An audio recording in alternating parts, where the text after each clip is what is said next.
Okay, How are you? I can't type you. we're going to start. I want to thank everyone in our in-studio audience and those that are joining us via live stream on Facebook, Instagram, LinkedIn, and YouTube. I want to welcome everyone to our roundtable discussion, BCA Global and Impact Hub of New York coming together for the first time on a collaboration. A very important subject that we're going to get into it, and hopefully everyone will be able to learn something and have a clear takeaway. Before I introduce our panelists, I wanted to do something special. We usually start with maybe a little meditation or something to kind of set the tone for this event, and so I've chosen to do a very short piece on spoken word, and I want to invite Kay Collins to present that because I think it's really important that we start out in a very intentional and thought-provocative way. So, Kay, can you please come up and... Hello. Hi, everyone. Hi. Hello. Yes, my name is Kay Collins. I am a spoken word artist and a community-based creative from Brooklyn, New York. Brooklyn in the house anywhere? Yeah, probably watching as well. And I'm so grateful to be here, grateful to Chef Alex for giving me this opportunity. And yeah, I would like to present a poem that I wrote. It is called For the Beloved Community. Mindful magic, careful palms handling the souls that turned pulpit to plate and back again. To love agelessly, to be of service, where I love you is only a did you eat away. And I made you something special. Palate to prayer and back again. Plate to portal, ancestral exchange. Recipes that require lineage. Able to recall memory, a flavoring remembrance. Every sense engaged where I love you is, was, steaming, was, grilled, baked, roasted, and more. Intentional, nourishing, globally encoded. How we've connected, collected, power to correct course. Criticize systems attempting to poison, where health is wealth. We choose equity, education, expansion, like the hands that stretched, the recipes that bind. Where I love you is more, wanting more time with our most precious harvest. Wow, that was cool.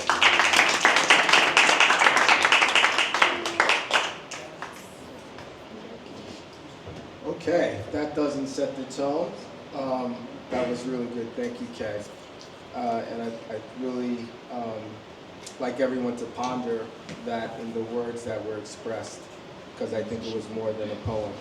So let's get this party started. We have a beautiful set of panelists. I have to say that it makes my job easy. They are all individually very passionate. I think that's what we have in common. We're gangsters for good.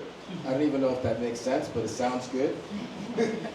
And yeah, so I'll get started in no particular order. And then I'm going to have each one of the panelists kind of give their own personal mission statement, because their bios and their backgrounds are extremely impressive. I'll start out with Henry. Henry is the founder and CEO of Agritecture, a global consulting and technology firm specializing in climate smart agriculture, controlled environment agriculture, which is CEA, and food system planning. With experience across 350 plus projects in 45 plus countries, Henry has advised governments, Fortune 500 companies, and entrepreneurs on building resilient farms, sustainable food strategies, and policies for the future of agriculture. He's also a lecturer at Columbia University. Let's welcome Henry Gordon Smith. And Henry, just what is your personal mission statement in short order? And we'll get to how people can contact you at the end. Yeah, if it's not clear for my testing, if it's not clear for my bio, I'm into food systems. But like, it's about adaptation for me. For me, my mission is to help humanity adapt to climate change through smarter agriculture. Great, thank you so much. And then we have, because it's on the sheet randomly, I'll go to the other side. Isaac Carew is a food systems professional who focuses on small-scale, culturally informed approaches to change. Specifically, he focuses on organizational strategy, community engagement, food sovereignty, that's a big one, sustainable approaches such as agroforestry. He's also started his food system career as a management consultant, where he's worked on projects for clients including food waste diversion, sustainability strategy, and supplier engagement. He's also a 2026 potential, or definitely going to be graduating Yale School of the Environment, Isaac Carew. And Isaac, thank you. Thank you. And Isaac, what is your personal mission statement? Yeah, I don't know if this works. Yeah, I know. I hit a button by accident, but I can project. Perfect. I'd say that my personal mission statement in all of this is thinking about how we can repair and continue to live into a good relationship with lands, with waters, with ourselves, and I'm most interested in how we do that through food. Okay, great, thank you. And then we have Latoya Eaters, Chef Latoya, okay? Let's don't get it twisted. Is the founder of CEO of Collective Fair Enterprises, Inc. and Collective Food Works, Inc. Through Collective Food Works, she leads initiatives in food security and community food systems, advancing culinary, agricultural, hospitality, workforce training, and apprenticeship programs designated to educate, empower, and support the future of food systems and the hospitality industry. Lots of food systems experts. Thank you, Chef Latoya. What is your personal mission statement? My personal mission statement is to create, collaborate, and sustain equitable and sustainable initiatives for community food systems. Okay, thank you so much. And last but not least, Maggie Burke is a food systems and community engagement specialist with a passion for creating equitable and sustainable food solutions. Bachelor's degree from Cornell University in food systems, community engagement studies, and a master's from the University of Sydney in environmental and agricultural studies. She has spent years researching how urban farms, CSA programs, and community gardens can nourish underserved communities. And she's currently at Gotham Food Pantry in New York City, which we hope to partner with next year. Thank you, Maggie. Thank you very much. And Maggie, what is your personal mission statement? It's hard to boil it down, but I think really getting healthy, nutritious food in the hands of people that need it the most. Focusing on bringing people together over food and really what we can accomplish locally. Okay. Well, as I said, distinguished panelists is an understatement. Let's get right to it, because this is more than a trivia game. We're actually going to be doing a discussion and an investigation where hopefully everyone will be enlightened to move and have their own personal call to actions. But first, let's kind of build some context, because a lot of people don't know exactly what a food system is. And so in order for us to even take this journey towards building a movement to course correct or look at things through the lens and the appropriate lens, we have to understand what the baseline is of what's going on and how it connects everything together. So the first question, and Henry, you can take the lead, and then everyone else can have a short kind of rebuttal to that. But what is the simplest definition of what our food system is and its significance to human survival? Yeah, I mean, it's the combination of the businesses, the farmers, the infrastructure, the policies, the biases that provide our sustenance globally. It's the world's largest employer globally, and that's the definition for me. Okay, Maggie?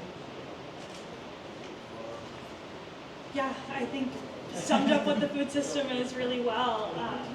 As far as its importance for our survival and how we thrive, we of course need the nutrients that farmers grow to fuel ourselves every day, but it's also how we come together and connect. It's very rooted in our traditions and our culture. It's how we learn about one another too. So, and if we have this whole health component, but also this very deeply rooted social and connection component too. Shah? Our food system is a very diverse chain. There's many different components to it. I like Henry's Henry's definition of it, but I also agree that it is how we connect, how we distribute food, but also what we do with the waste of food, because that seems to be a really big issue that we're having now. Yeah. As we can see, I mean, food systems, it's hard to put it into a simple definition because it's so complex. You know, there are so many sets of hands that are involved in getting food from. I guess the simplest definition when you think of it, a lot of people go to a value chain perspective, like it goes to the farmer, then it goes to the processor, then it goes to the importer. And that's all true, but there's so much at work beyond that as well. You know, this has to do with markets, like that influences a lot of how farmers make decisions. So there's a lot of invisible forces, and I love how everybody mentioned culture, because that's a big thing too. There's a lot of really beautiful stories wrapped up in the foods that we eat. You know, just like for me, having spent some time living in New Zealand, just the story of how people brought crops from the Pacific on canoes across thousands of miles. You know, all of those beautiful narratives are also our food system. So what does a food system look like in the Bronx versus a Mississippi versus a Chicago? Are there differentials? So let's start out with the Bronx. Like, what is that? What should Adam or Susan or Jane or Jamal know in their community in the Bronx what their food system is and what it should look like? This is kind of a controversial, but that's what we're here. We're here to have a discussion about it. Who wants to tackle that one? Well, I'll open it up. Mm-hmm. All right. Absolutely. So it's funny you say that, because we could just answer that the food system in the Bronx is what the community knows, but the Bronx is actually the largest hub of food that comes in through the New York State. Mm-hmm. So when you look outside the Bronx, which is in areas such as Hunter's Point, Longwood, and they're dealing with massive food insecurity, it's sort of, why? If all the food is coming in from New York State into the hub, which is in the Bronx, yet these people on the outskirts are still having health disparities and having food insecurity issues, is showing that what's really going on with the food system. Why don't these people have access? So that's what I would say what's different than the Bronx than like any other borough. Chicago itself, you said Michigan, right? Detroit, they have really put boots on the ground over the last couple of years and built this really wonderful agricultural community that is thriving. I think New York, we should take note. Mm-hmm. That's the best practice, yes. Yeah, I think just to build off your point, the Bronx represents like a lot of the paradoxes we see across the food system, which it's full of, right? So paradoxes like we have more than enough food to feed everyone, but then we have obese populations and starving populations, right? These really complicated, divergent ideas that just don't make sense. And the Bronx is one of those. It's not just New York State. That's North America's largest food distribution hub is in the Bronx. And yet 1 in 4 children suffer from asthma because of the transportation related to that. We've got 1 in 5 children that are food insecure in the Bronx. We have huge opportunities for urban agriculture, for more agriculture there, but infrastructurally it's been left behind just by design, the way the highways are designed to go through it versus staying in it. It's got an abundance of low quality food. When I was learning hydroponics and sky vegetables greenhouse, which I think also represents some of these challenges. This is a rooftop hydroponic greenhouse that was built in the Bronx over a decade ago on an affordable housing building. It's a really exciting project. We experienced some of the stuff that we talked about, where we were like, the farm I was working for, they were like growing basil, because that's what you grow in greenhouses, and the community didn't really know how to cook with basil or eat basil. So even though we had this food stand, we had to provide so much education. So there's just so many layers to that, but it's a community that's been left behind for a long time. But I see so much opportunity there as well. I think, you know, when I've advised the city before, I've said they should create an opportunity zone for urban agriculture just in the Bronx as a first trial point to target those issues the most, because there is a more abundance of vacant available spaces and people and a willingness to do this. There's so much to unpack in the Bronx, but that's like all I can say right now.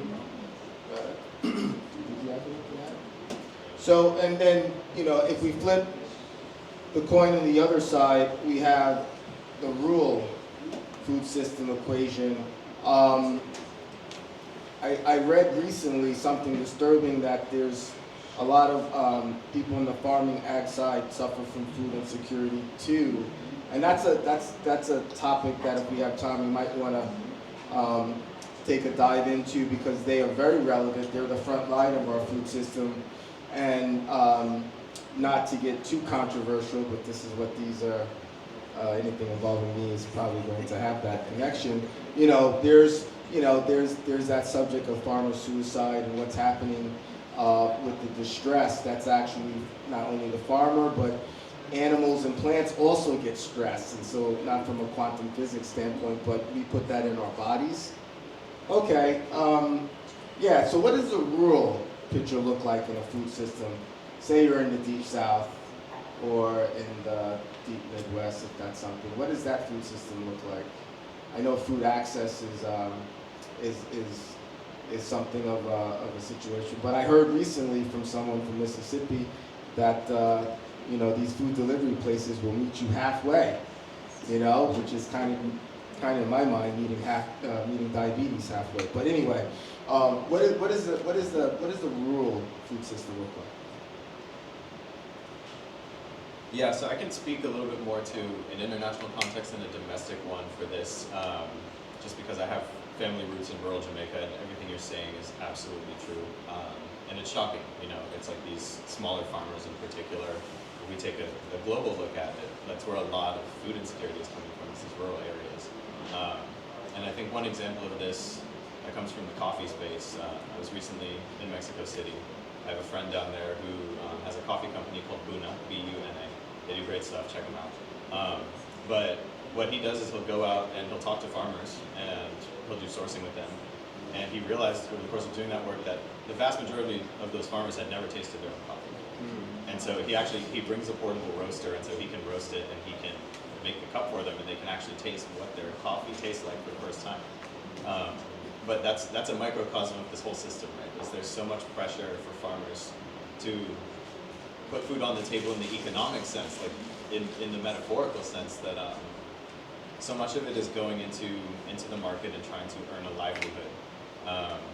That in those rural areas, even where there is an abundance of food, the way that the food system works is that so much of it is going into a commercial output and optimizing for a commercial output.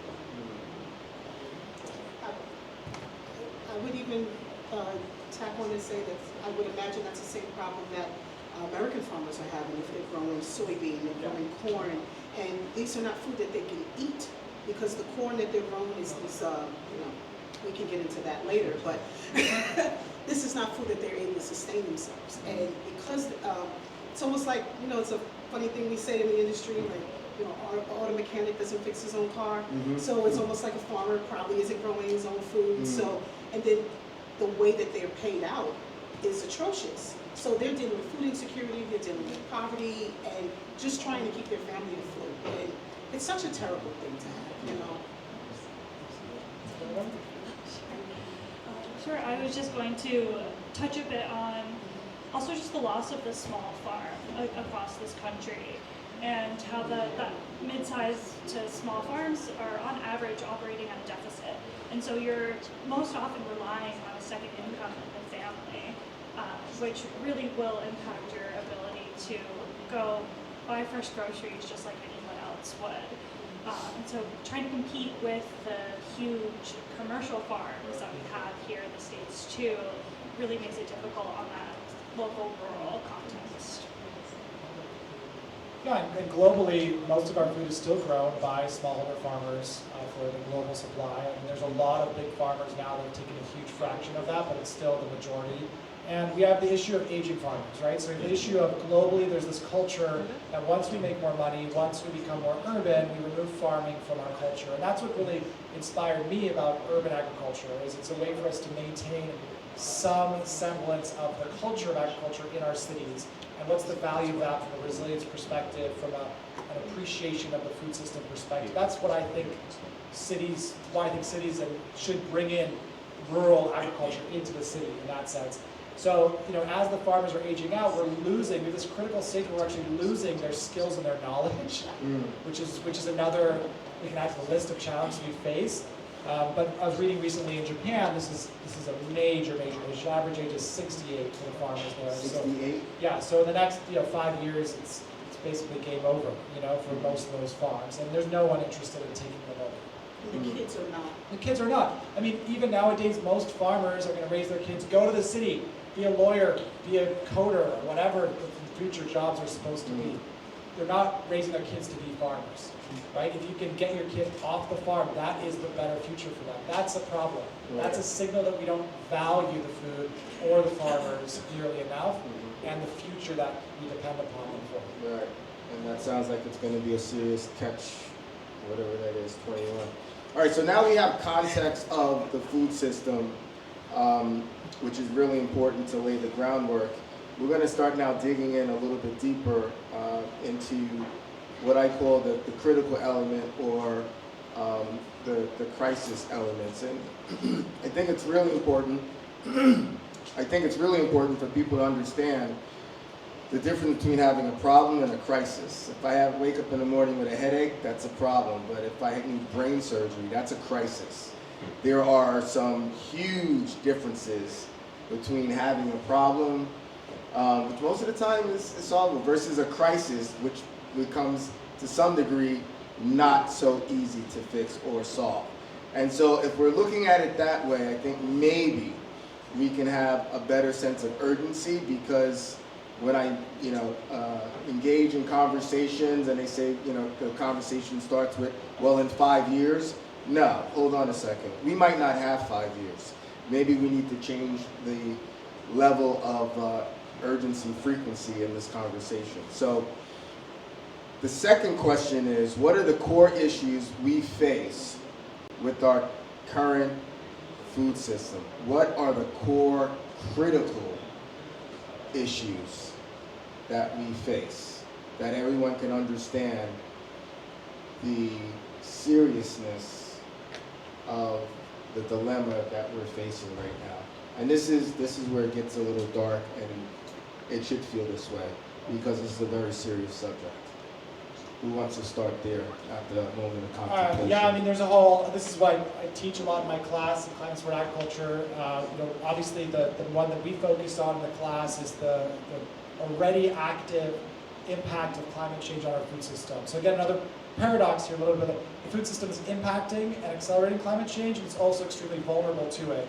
So, in the United States alone, we're already seeing $22 billion a year in identifiable climate change damage on agriculture.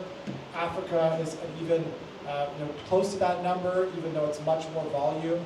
We're seeing this around the world. So storms, pests, floods, droughts, these are going to continue. These are going to put enormous pressures on the farmers. And the biggest crisis is that there's a tipping point where the adaptation strategies that we are implementing, for example, better breeding, better irrigation strategies, different mechanisms to help the farmers understand and adapt and respond, those won't matter at a certain point once the temperature gets above a certain amount from global warming. There are no projections and no technologies that will allow us to adapt to those conditions across the majority of cases. So that's number one. Number two is when we try to implement consumptive country in the world as far as what we consume and what impact we have to drive demand across the food system, we don't really, across the majority, we don't value it enough to spend more on it. We actually spend less of our total salaries here in the United States than most of the other world on food, and we're not willing to pay that extra amount to fund the quality food system, which is probably the biggest single thing we can. I'm not saying everybody has more money to spend on that, but if you compare the percentage that you might spend on food per month relative to someone in Asia, it's going to be a pretty big difference. But again, I know we have higher rents and other things to consider. Yeah, I would like to talk a little bit about food waste along our food system. It's a huge contributor to climate change in the agricultural sector, mainly through the greenhouse gases that are emitted once we throw perfectly good and healthy edible food into landfills. It's methane that's emitted from that rotting food, which is a very potent greenhouse gas.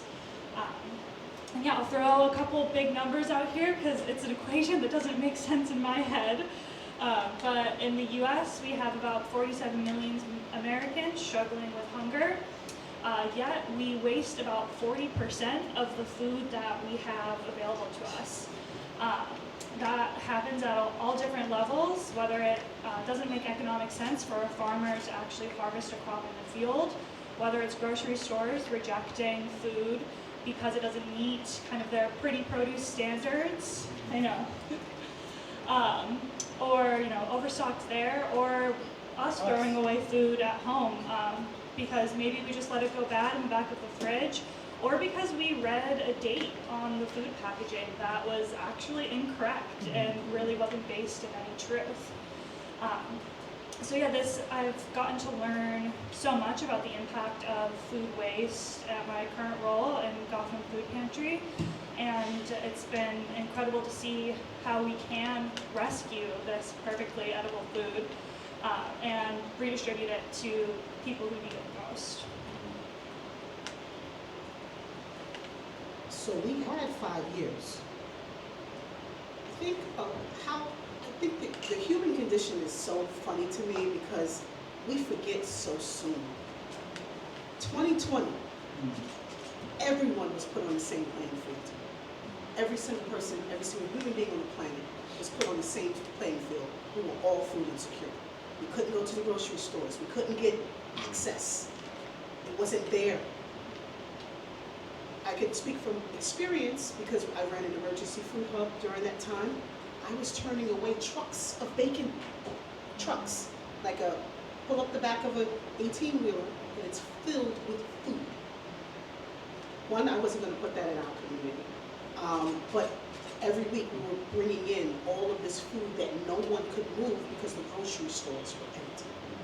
So if everyone was food insecure during that time, we all had a really deep dive into what is going on. Why didn't our mindset shift? Yeah. And that's the bigger question.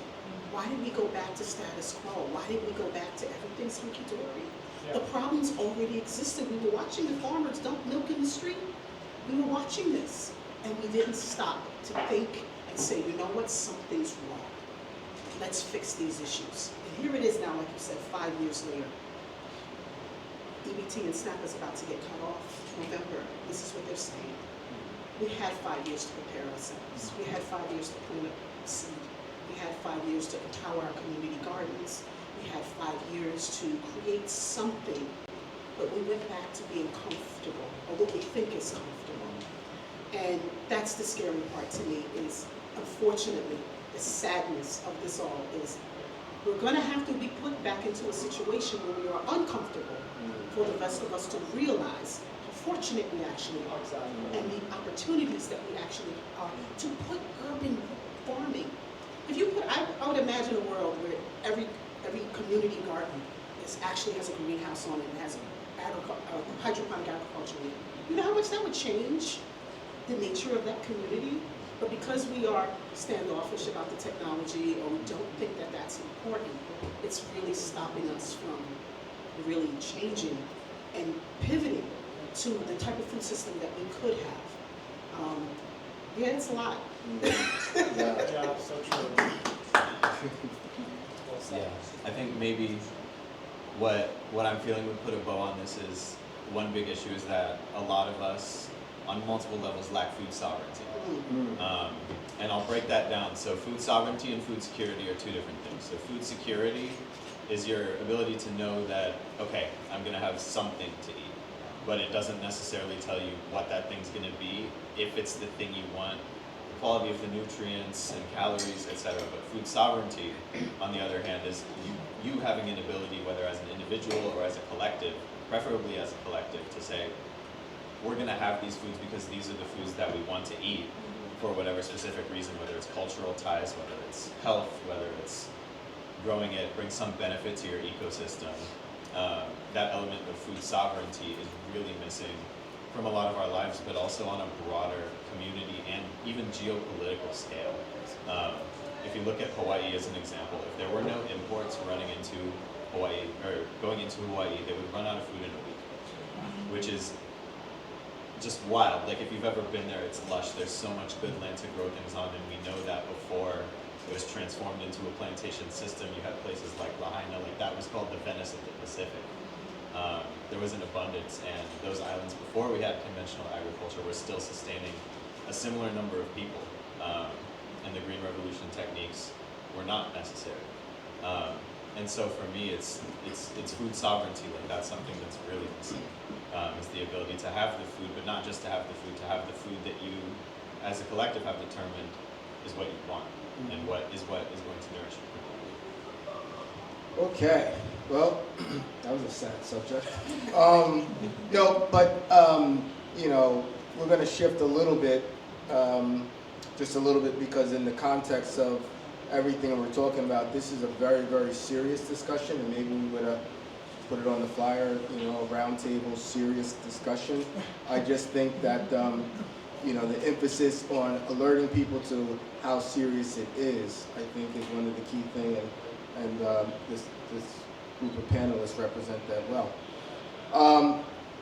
Shifting into another area around how this all relates to the connection of health, of ourselves, and the planet. A lot of people, I'm sorry, it amazes me, but they think that, that the planet, this earth that we live on, is something that they clearly take for granted. And I have to remind them that, people need the planet. The planet doesn't need people. For millions of years, it was okay. And, when you look at from an environmental lens, although this is not really a great environment for being pro-environmentalist in mindset, we have to think that, it's going to impact our young people, our nieces, our sons, our daughters. They're not going to be in a good place in 20, 30 years. Flip side of that is it's on our watch. So we're going to have to really fight for them to have a planet that they can live and have families on. But I'll pose this question to our panelists. What is that connection between our current food system and the health of ourselves and the health of our planet? Another dark question, but Yeah, I can get started on the planet side, but I mean, there's a host of issues that are coming about for the planet because of the way that our food system works. So, for example, basically the biggest driver for why the Amazon rainforest gets clear cut is to create room for food production, whether it's mainly beef and soybeans, as far as I understand.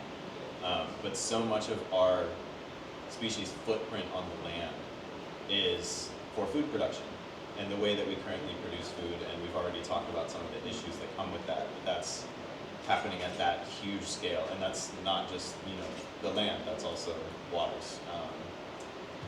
There's issues associated with topsoil loss, the way that we farm now on these big scales with machines using crops that don't keep soil in place or, you know, in systems that keep soil in place.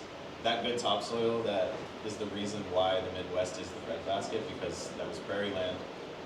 We have things like the Dust Bowl happening, and you know, we haven't changed remarkably. So topsoil loss is a big issue, and I guess the other one that I'll touch on is also what all the runoff from agriculture does to the water. So if we think about like the Gulf of Mexico dead zone, for example, that's because fertilizers go into the water, brings nutrients into the water, too many, causes algal blooms, and then those algae basically suck up all the oxygen in the water, and when they die, it's gone, and then fish can't breathe it, other organisms can't breathe it. So just going back to the interconnected nature of the food system that we talked about earlier, just how it touches so many things. At least on the environmental side, it's implicated in so many of our planetary crises, aside from climate change, which it's obviously a huge driver of. I guess I would start with our health. Our lack of connectedness to the planet, you know, we're from the earth, and our lack of connectedness to the planet is literally causing a lot of the issues that we're having with health disparities. If you start to look at like the food that's being put out on the market now, if you notice, everything has prebiotics, probiotics, and when you actually look at what those are things that you get from soil. Those are things that we naturally were ingesting, and we didn't have all the gut and IBS problems that we have, let alone the chronic disease issues. So our lack of, or I would say our convenience has been, is really what the issue is. This fast food, overly processed items are the things that are really taking a toll. And because those things are big money and they are run by major corporations, this is literally taking away our connection from our food systems. So when you look at that apple, or that, you know, coconut, or whatever it is that you see on your store shelf, we are not connected with where that's coming from. If you ask a group of youth where eggs come from, they go to the store. They don't know that it comes from a chicken. They are surprised that where food comes from. And I feel that's an issue.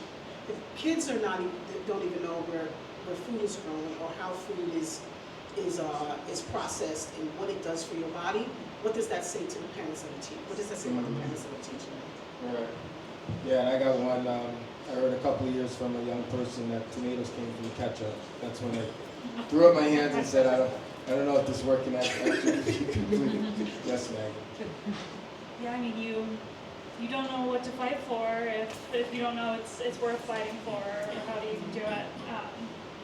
I really appreciated Henry's comment earlier about, you know, getting to a point where we can no longer adapt. A degraded environment will not grow us food anymore, and the consequences are dire, honestly. We are very privileged in this country where we sometimes feel a little bit outside of that bubble. You know, we might see real scarcity and real malnutrition in other countries and think that can't happen to us. But it can. It's a possibility, and it will be much more serious than worrying about egg prices in a grocery store. And don't get me wrong, that is panic-inducing when you're worried about not being able to put breakfast on the table for your children. But that's something that, instead of being a few month reality, could just be our reality. I don't have anything to add to that question. This guy's So, the couple of things I came to realization over my time of really starting to connect or learn, let's just call it what it is, about soil, is that, you know, there's a clear difference that every young person should understand between soil and dirt. You know, soil is enriched to give nourishment to plants. Dirt is something that is void of that and washes away, and that's very problematic. And so I don't know how we get kids involved in understanding that and playing with soil and understanding the prerequisites. I think the gardens are great and growing different fruits and vegetables, but it starts with the seeds and soil. That is something I think important of how we could imprint. And then the thing I keep on hearing is this value of mitigation. No one talks about mitigation. In fact, that's part of the problem, is that there's not mitigation efforts, and what we are left with is responding to an emergency, but in certain cases, there may not be an adequate response, which is what is the crisis. If there is a problem that's unsolvable, that's where the buck stops. All right, so I want to kind of change channels into, and we could talk about briefly, the disease piece of it too, because there is a lot of diet-related chronic disease. I just came back from the Caribbean, specifically Puerto Rico, specifically last week, St. Croix, and you would think that with their microclimates and their farming, but yet, Puerto Rico has one of the highest rates of diabetes. And so, there are things that we can look at that I call culinary environmentalism, where we can start integrating culinary science, health science, and agriculture and farming science, because I don't think it's going to be a segment that's going to be able to mitigate. It's going to be in a collective, and so I want to make sure that there's not grapes that could be, savable, that just need to be picked and washed and kind of put in the freezer. Utilizing your freezer. People don't. We're in this country. We're privileged to have a freezer where we can preserve. I mean, frozen fruit is a really great treat for kids. You know what I mean? And it lasts forever. My son gets a frozen fruit plate every morning. You know what I mean? But, so these tips and tricks come from the culinary side. But I want to hear the specifics so people can, at home, write it down and actually form a call to action plan. This is really, really super important. That starts today. That impacts the whole family. We're not asking you to save banana peels and reutilize them, although you can go on YouTube and figure that out, because in other countries they make chips. Recently I started cutting up the avocado pit and making tea out of it because it has a lot of antioxidants and it's good for you. I felt guilty. I must have threw out 1 million avocado pits in my life. It's over my shoulder. But when we're talking to the people that don't know what they can do, how do we give them power in a call to action of what they can do, starting from the most incremental to a larger footprint? But let's kind of brainstorm some really specific thoughts. What can that child do? What can that adult do? What can that single mother do? What could that person being stressed about not being able to have food, although beans and 99-cent stores are great. They do a good job with beans. You can actually cook some healthy stuff out of a 99-cent store now, $1.25. But what can we do? What can we do? And let's really kind of like talk to, on these different levels, Yeah, so a lot of what you said reminds me of my father, who, rest in peace, passed away a year and a half ago. He was a great man. He was an engineer. He traveled the world like me, working on projects. But as he got older, him and my mom really wanted to simplify their life and go reconnect with nature. And I think when they did that, and as a teenager, I started spending more time in the countryside versus in the city, I was able to reconnect with nature, and I was forced to garden. I was born in Hong Kong and Tokyo, so I grew up in big cities. I was not had a green thumb at all. And if my parents hadn't done that, I wouldn't have had any reason or awareness to care about agriculture and the environment, and to know the value of growing your own food and the flavor of it and the challenges of it and the added value products you can make from it. And all this stuff I complained about as a teenager. It's like one thing that you can take away from that is think about your whole life and think about where you want your life to end up, because there are different stages of your life. And for me, I intend to go back to that place, to give up some of the prestige of city life or whatever, and just try to simplify my life and reconnect with the land which I myself am craving. And I think I'll end up in the same way as my parents. I think in the city, in the meanwhile, while you're here, there's lots you can do. The first simplest thing is just consider every dollar you spend as a vote. Wherever you spend it, whatever you're spending it on, any bad habits, any good habits, any food, it's all a vote. You're all saying, I want more of this. That's our collective power as buyers. I think that's the simplest action is try to take a little bit more time when it comes to food or anything really, to think about where it comes from, who's behind it, what is it funding more of, and that will start to change your consciousness and change your behaviors and the things you fund and engage with at the simplest level through day-to-day actions. Try to make a better choice with your dollar every time. Okay, so we're hearing intentionality. We're hearing definitely getting back to nature. I mean, that could be really, you know. I mean, it's a privilege. I'm not saying it's not, but there is a way. There's Well, a lot of rural areas that we can repopulate. There are parks, you know. Although most of them are closed right now. I'm sorry. But they're, you know, getting back to the nature piece of even it, a local and garden, the camping piece of it, and you know, there are also like 4-H programs. Yes, there are. And for older adults, you know, maybe take up foraging, you know, which is still something, even as a chef, that I continue to learn, because, you know, I don't know what a poisonous mushroom looks like, you know what I mean? I need someone to kind of hold my hand on that. It's probably the smart thing to do. Maggie, what can people do? Talk to them. Talk to them like they're your sibling. All right, everyone. Put your hand I do have around. a couple sisters. Okay. My biggest piece of advice is to stay curious and to really keep this conversation going. I didn't start talking about food sustainability, any of this stuff, until I was in college, and I grew up surrounded by farms. But it just wasn't on anyone's minds. It wasn't something that was being talked about in public settings. I didn't have anyone sharing their little food sustainability wins with me, telling me to get out and go compost. And once I started having these conversations, it was life-changing for me.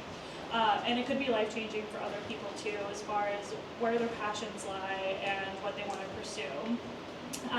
That being said, we talked about a lot today, and it is an information overload sometimes, and it does get really heavy. So really try to see what resonates with you, what shocks you the most. Do a deep dive there, and see what little things you can do throughout your day in that area. I talked a lot about food waste today. Maybe try composting. Drop your compost off at your corner street bin if you can. Double check the labels on your food before you throw something out. Give it a quick Google. See if the pantry life is actually longer than what this company is telling you. And if you do have the time, the interest, and the resources, check out what your community is doing to rally around food and help one another. You likely have a food pantry that could use a couple hours of your time. There's, especially as Latoya said, with SNAP benefits being taken away in November, it's going to come down on the communities to support one another and lift each other up and fill in all of those gaps.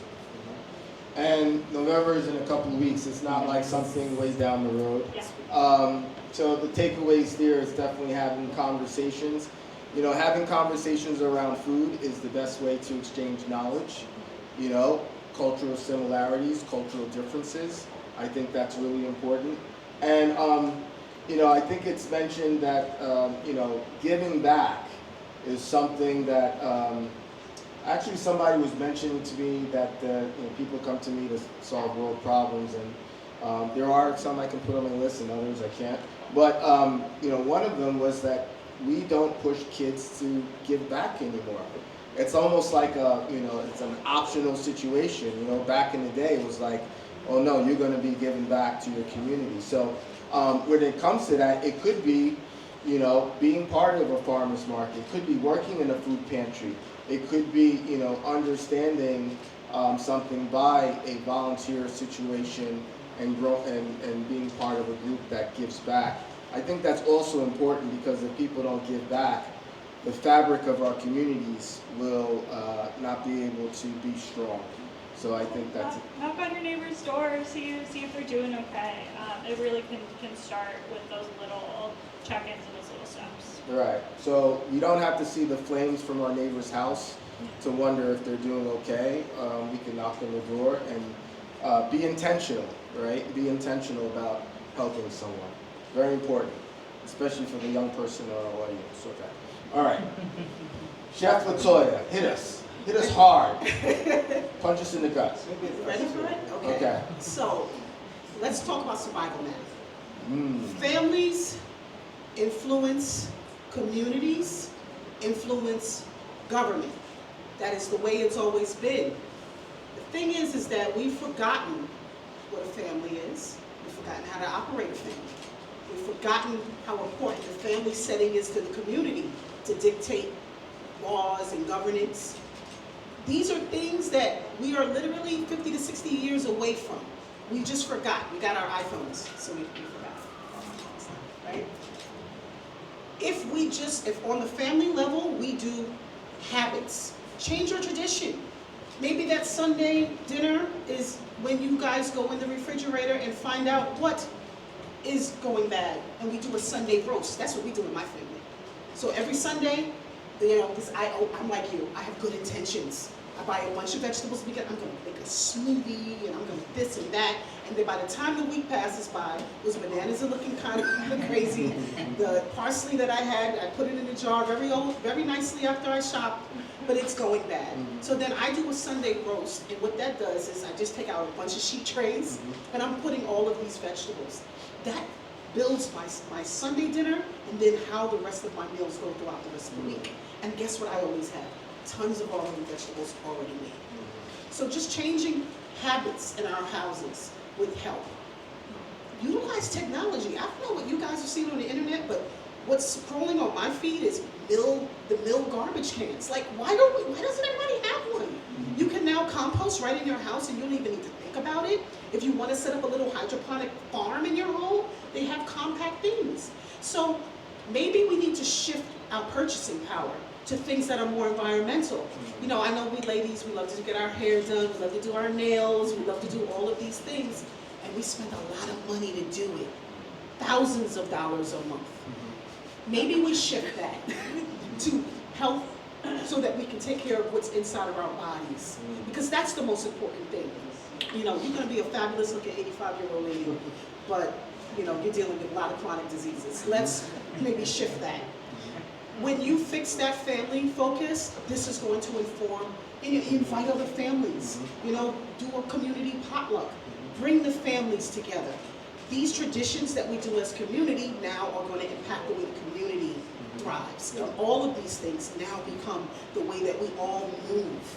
And that's the beautiful thing about humans. When we begin to move together, we create movements, we create catalysts that just go throughout the entire world. So why don't we leverage that? Why don't we create a new ethos about everyone wanting to be more environmentally safe, everyone wanting to be more health conscious? It's really not as hard as we like to think, because welcome to 2025. We literally have everything we need to solve a good majority of our problems. Maybe not the AI problem, we'll deal with that later, but at least some food. We can fix it. I know we can. And then once we people and the communities have figured out our stuff, then we tell them what we want. They can't deny us. They never could. I think we were talking about how, you were talking about how in Europe, they are so worried about what the consumers buy. We need our country to be afraid of our buying power. Exactly. We need that shift. Not just a frivolous boycott, because that does nothing, but to really inform our government of, no, we're not dealing with this, we're not having this, this is what our needs are, and this is how we need to move. But we need to do this as a collective. We have to be vocal about it, we have to be intentional, we gotta grab our friend's hand, girl, put those Doritos down, it's okay. Let me show you how to make something healthy. And we have such great products on the market, like Ithaca Farms. Like, I don't know if you tried their hummus. I'm from Ithaca. But just saying that there are a lot of great emerging brands that are intentional about the products that they're putting out. Buy those instead of the ones that you know that have already had the dyes and all the other stuff that have been hurting us. That will help us move this entire concept and entire thought process forward. And that's just how I feel about it. That's good. And what you're really expressing is the ingredients for a recipe for a movement, which I have to say that, if we don't start organizing to a different degree, I'm not saying it's not going on, but looking at how we can community organize and be on the same page in a movement capacity. Without movement, I think we're going to be dead in the water. They did it in Detroit. Look what they did. Yeah, and then, the other thing is best practices. We cannot operate in a knowledge vacuum. This is why these discussions are super, super important. This is why this might be one of 6, maybe 12, over the course of the next 2 years, because they have to continue. But what I'm really hearing clearly is that, with a strategy to build and do community building, especially around food systems, we have an upper hand, which I don't want to elaborate on that, but it's all about having an upper hand these days. We'll have an upper hand to actually get, and push for the policies that we want. All right, Isaac, I hear you rambling over there. I know that's your brain power. What do we got? It's hard to follow because I was going to say be curious, but maybe I'll modify my answer to explore. There's so much out there that we can tap back into, and this is a conversation we were having before. And like you just said, we're not very far removed from a different reality. It's like, you think about single-use plastic, for example. It's not that long ago that there was the milk delivery, and we weren't living like that. And that was something that was imposed. So there's so much out there in terms of the answers that we have for what something different looks like. If we were just to explore and go look for it, and sometimes putting it into practice is uncomfortable, be okay with a little bit of discomfort. We're comfortable now, but as we've heard over the course of this panel, our comfort is not sustainable, and we will be made to feel uncomfortable if we don't change our practices now. But yeah, what I'll say is, I think we should end on a hopeful note. I know it's got, we've really stared the problem in the face, but I think the fact that most of us do really enjoy eating, and it's something that we do usually multiple times a day, if we're lucky and fortunate, is good. There's so much opportunity to create joy, to create connection with others. Literally the phrase break bread, we know it's over food that we can overcome some of these barriers that we're talking about, to overcome a lot of the division that we have, if people are curious, if people are exploring, talking to others, trying new foods that you might not have thought you would like. I know a lot of people are just like, I don't want to eat that, what is that? If that's you, challenge yourself to kind of put it away, try something new. Because a lot of these, alternative crops to what we have now, they're better for the planet, they're better for us. They're things that we've been eating for millennia, and they've only left the diet recently. But I think in terms of the movement building side, because we've touched on the fact that these problems are so far-reaching and all-encompassing, it also means that there's always a space for you in the movement, no matter what your thing is.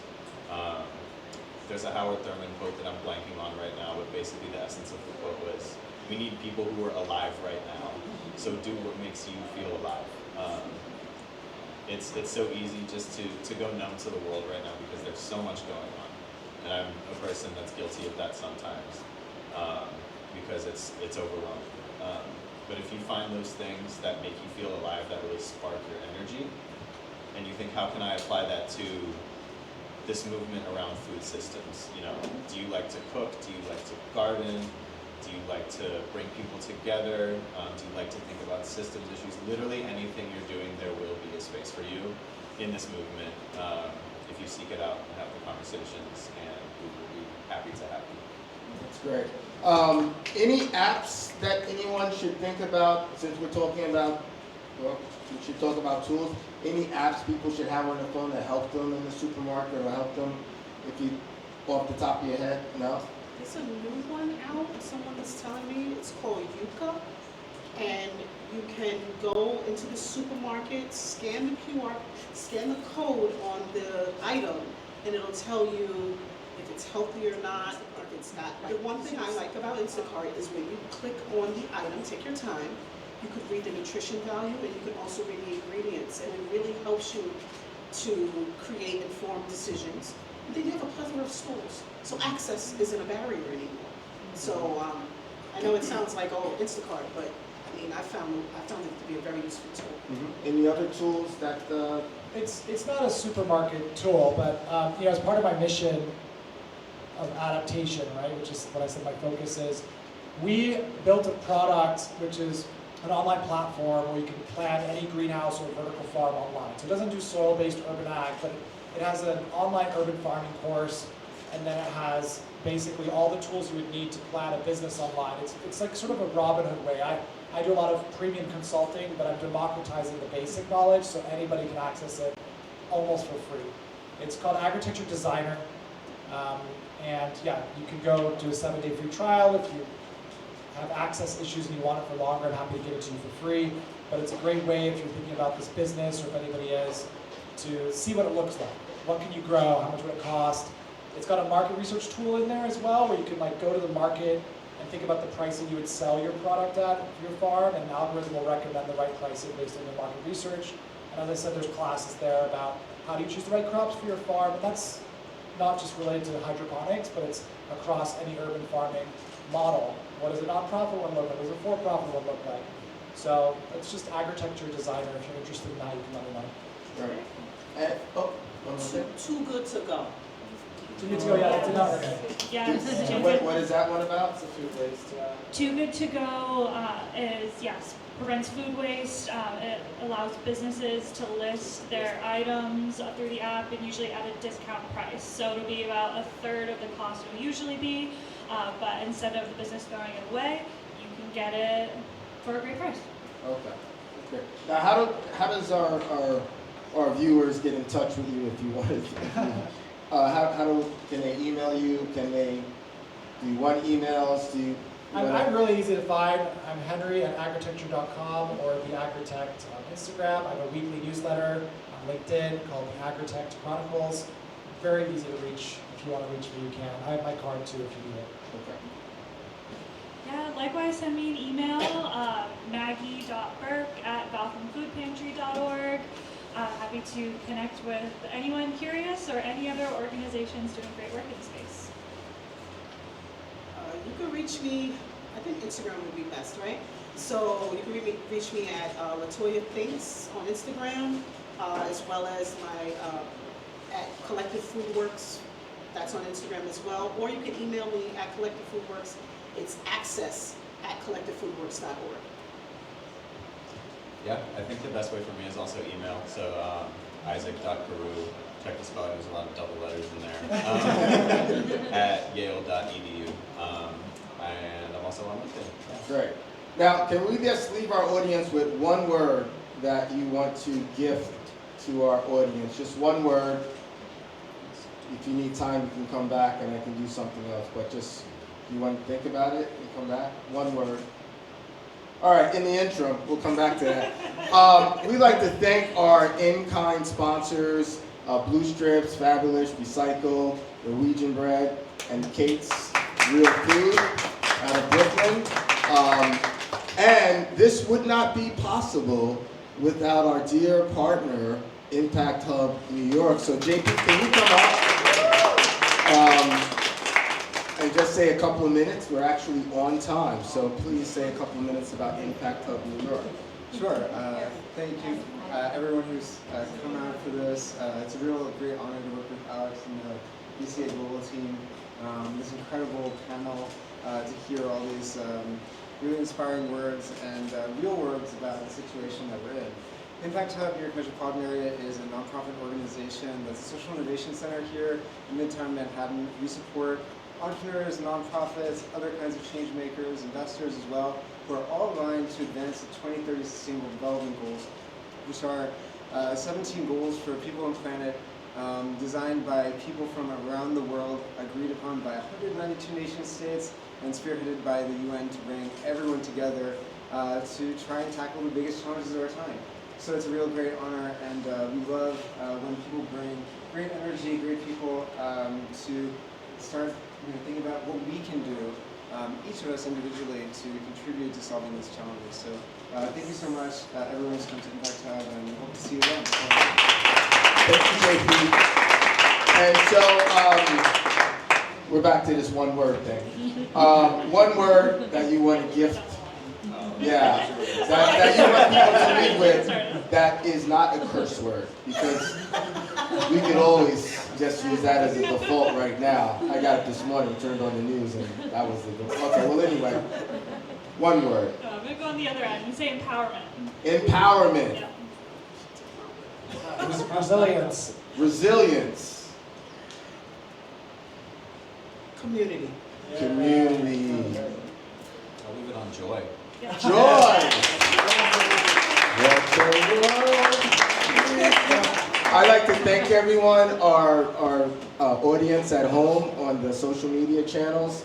Again, BCAglobal.org, our program work is around connecting the culinary side with the bridge of, so I say, diversity. I have to say, they'll go out and get penalized later. But the cultural sensitivity that's needed to uplift communities is really important. You cannot remove that from the recipe. It's just not impossible. And so our program work, Mindful Eating for the Beloved Community, is centered around that. It's around really the food systems and having people, through food, live a better life and a happier life and build a better sense of community. So our website, bcaglobal.org, and you can find me in all different sorts of ways, but contacting the office is best. But I'd like to thank everyone. Thank you so much to our panelists, rock and roll stars. This is really cool. And we're looking forward to the next one that will be next quarter in January 26th or February 26th. And we're also going to be releasing our second edition Mindful Eating for the Beloved Community book, so look out for that. That is a book of contemplation. It's actually getting people to read and think about our food system. And so very important to think nowadays, right? So that's it. Thank you, everyone. Everyone have a really great weekend, and looking forward to our next one. Thank you.